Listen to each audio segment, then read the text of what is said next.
There's an infuriating false choice floating around that if you oppose extreme social distancing, which means if you oppose the government forcibly shutting down private business, that means you don't want to do anything to stop the spread of COVID-19. That is false. Like there's not a third option to stop COVID-19 and protect the economy. Here's what I mean. A scientist named T. Jefferson conducted a scientific study that examined which physical interventions are effective in stopping the transmission of respiratory viruses like COVID-19. He looked at travel restrictions, hand hygiene, physical barriers like face masks, social distancing, etc., etc. He found that hand washing and barrier methods like face masks are highly effective in slowing the spread of respiratory viruses. Now you might be thinking, but didn't our public health officials tell us face masks don't work? They did tell you that, but the science says they are wrong. Masks do, in fact, work. Now, I understand that we want to save our supply of masks for medical providers, of course. Does that justify public health officials giving us misinformation, telling us masks don't work to disincentivize us from buying masks to save them for healthcare workers? No. Why would public health officials lie to people instead of just increasing the supply of masks?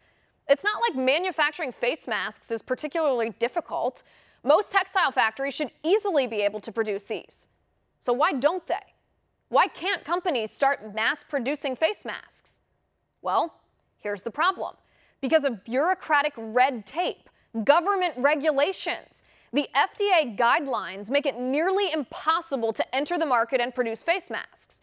The FDA considers face masks a medical device.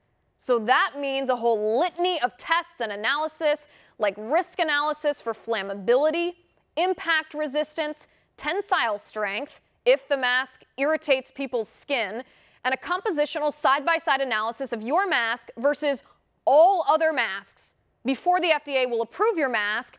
And all of that has to be done before your mask ever goes to market. It's called pre-market notification. This normally takes months. You need regulatory compliance officers, medical researchers, statisticians, material scientists, blah, blah, blah.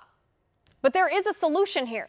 The FDA should waive these regulations and let private companies produce these face masks that we all desperately need because science shows masks are effective in slowing the transmission of viruses like COVID-19.